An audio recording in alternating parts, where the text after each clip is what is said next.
दोस्तों, इस पवित्र प्रवचन को सुनने से पहले आइए हम सब मिलकर प्रभु श्री राम की पावन चरणों में प्रणाम करें। हे रघुनंदन, हे मर्यादा पुरुषोत्तम, जो भी भक्त इस वाणी को सुन रहा है उस पर आपकी कृपा बनी रहे, उसके दुख हर लें, उसके संकट मिटा दें और उसकी जीवन नैया को पार लगा दें। मित्रों, इस दिव्य संदेश को सुनने से पहले कृपया कमेंट में जय श्री राम अवश्य लिखें। आपकी भक्ति इस आध्यात्मिक यात्रा को और भी मंगलमय बना देती है। यदि आप हमारे चैनल राम की बातें को अभी सब्सक्राइब करें और घंटी दबाएं, ताकि हर भक्ति यात्रा में, हर दिव्य वाणी में आप हमारे साथ जुड़े रहें। दोस्तों, जीवन में वह सब करो जो तुम्हें करना है, लेकिन राग, द्वेष, कपट, छल, अहंकार से नहीं, बल्कि प्रेम, करुणा, संयम, मर्यादा और धर्म के साथ। क्योंकि प्रभु श्री राम कहते हैं, मैं हर जीव के भीतर विराजमान वह शक्ति हूं जो उसे चलते रहने की प्रेरणा देती है। मैं ही प्रारंभ हूं, मैं ही मध्य हूं, मैं ही अंत हूं। जो अपने संकल्प में अडिग हो वही दूर तक जाता है, और जो दिल उसी को देते हैं जो चरित्र की सुंदरता को समझता है, उन्हीं का जीवन शांतिमय होता है। सच बोलने वाला व्यक्ति जीवन में कभी कभी पीड़ा देता है, परंतु अंत में वही सच्चा मार्गदर्शक बनता है। पहली बार माफ करना बुद्धिमानी है, दूसरी बार माफ करना उदारता है, लेकिन तीसरी बार माफ करना अपने आप को तकलीफ देने जैसा है। क्योंकि प्रभु राम स्वयं कहते हैं, अत्याचार का सहन करना, अत्याचार करने जितना बड़ा पाप है, जीवन की सबसे मूल्यवान पूंजी है वर्तमान। गया हुआ समय लौट कर नहीं आता, और जब लौटे भी तो खाली हाथ ही आता है।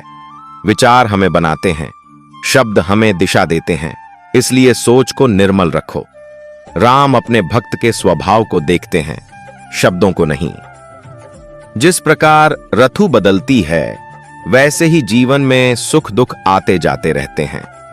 दुख स्थायी नहीं है और सुख कभी स्थिर नहीं रहता, लेकिन एक बात सदा अटल है, जो राम में विश्वास रखता है, राम उसी का मार्ग बनाते हैं।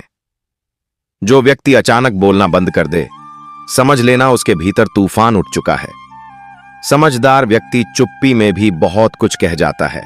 अहंकार मत करना, क्योंकि पत्थर कितना भी बड़ा क्यों न हो, पानी में गिरकर डूब ही जाता है। अगर भगवान राम तुम्हें प्रतीक्षा करा रहे हैं, तो निश्चित मानो कि वह तुम्हें तुम्हारी अपेक्षा से कहीं अधिक देंगे। बस धैर्य रखो। राम का समय हमेशा उत्तम होता है। जब कोई उपाय न मिले, जब मन उलझ जाए, जब दुख घेर ले, तो चुपचाप बैठकर सीता राम का नाम जपना शुरू कर दो। नाम स्मरण हर संकट का समाधान है। पैसा मेहनत से मिलता है, पर बुद्धि, अनुभव, संयम, विनम्रता और प्रभु भक्ति से। लोग अपने तक अच्छे हैं, लेकिन जैसे ही स्वार्थ का बटन दबाओ, सब पहचान बदल जाते हैं। जब तक दूसरों के लिए जियो, सब तारीफ करते हैं, लेकिन जैसे ही थोड़ा अपने लिए सोचना शुरू करो, दुनिया तुम्हारी विरोधी बन जाती है। छोटी बात पर बड़ा व्यक्ति अपनी औकात दिखा देता है, लेकिन बड़ा व्यक्ति वही है जो छोटी बात पर भी बड़ा बने। जो व्यक्ति तुम्हारे दुख में मुस्कान खो दे, समझ लो वह वास्तव में तुमसे प्रेम करता है। धीरे चलो, लेकिन रुकना मत। रुकने वाले पीछे छूट जाते हैं, पर चलते रहने वाले एक दिन मंजिल पा ही लेते हैं। क्रोध बड़ा है, लेकिन जहां जरूरी हो वहां उसका उपयोग भी करना चाहिए। अनुभव कहता है, जिस पर पूरा भरोसा करो, वही तुम्हें सिखाता है कि भरोसा किस पर नहीं करना चाहिए। हर वस्तु जोड़ दी जाए, हर टूटा सामान सुधर जाए, लेकिन विश्वास जब एक बार टूटे तो वह पहले जैसा कभी नहीं होता। नाराज आदमी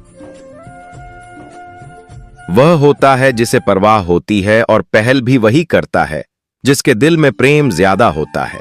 अच्छी संगत में विचार पवित्र होते हैं, पवित्र विचार कर्मों को श्रेष्ठ करते हैं, और श्रेष्ठ कर्म जीवन को सफल बनाते हैं।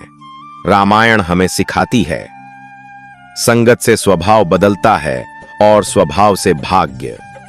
कभी कभी शब्दों में भी जहर छुपा होता है, इसीलिए बोलो तो मधुर, वरना चुप रहना श्रेष्ठ है। सत्य को साबित करने की जरूरत नहीं, सत्य अपना समय आने पर खुद चमकता है। सुंदरता और धन दोनों क्षणिक हैं। चेहरा बदल जाता है, भाग्य भी पलट जाता है। राम को वही प्रिय है जिसमें सत्य हो, भक्ति हो, विनम्रता हो। एक गांव में एक वृद्ध भक्त रहता था जो हर सुबह राम नाम जपता और मंदिर में दीप जलाता। एक दिन भयंकर तूफान आया, घर हिलने लगा, पेड़ टूटकर गिरने लगे, लोग पहाड़ की ओर भागने लगे। एक युवक ने वृद्ध से कहा, बाबा जल्दी चलिए, तूफान बढ़ रहा है। बाबा बोले, राम मेरी रक्षा करेंगे, मैं नहीं जाऊंगा।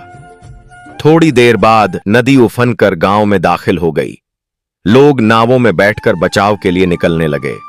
नाव वाला चिल्लाया, बाबा जल्दी बैठिए, नहीं तो बह जाएंगे। बाबा मुस्कुराए, राम स्वयं आएंगे, मुझे बचा लेंगे। अब पानी छत तक पहुंच गया। अचानक आकाश में हेलीकॉप्टर आया, रस्सी छोड़ी गई। सिपाही चिल्लाया, बाबा यह आखिरी मौका है, पकड़ लीजिए। बाबा फिर बोले, मुझे राम की प्रतीक्षा है, तुम वापस जाओ।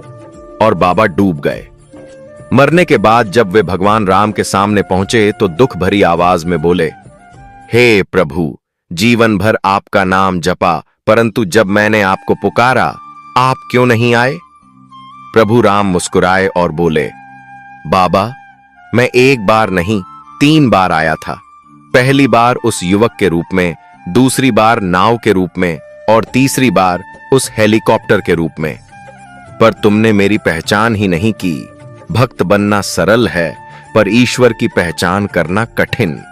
यह कथा सिखाती है, अवसर स्वयं ईश्वर का हाथ होता है, उसे पहचानो वरना पछताना पड़ता है। दोस्तों, यदि जीवन में कुछ बदलना है तो आज ही आरंभ करो, क्योंकि समय कभी किसी के लिए नहीं रुकता। अगर वीडियो अच्छा लगा हो तो कमेंट में जय श्री राम लिखें और ऐसी दिव्य, मौलिक, भक्ति भरी वीडियो के लिए हमारे चैनल को सब्सक्राइब अवश्य करें। अंत तक जुड़े रहने के लिए धन्यवाद।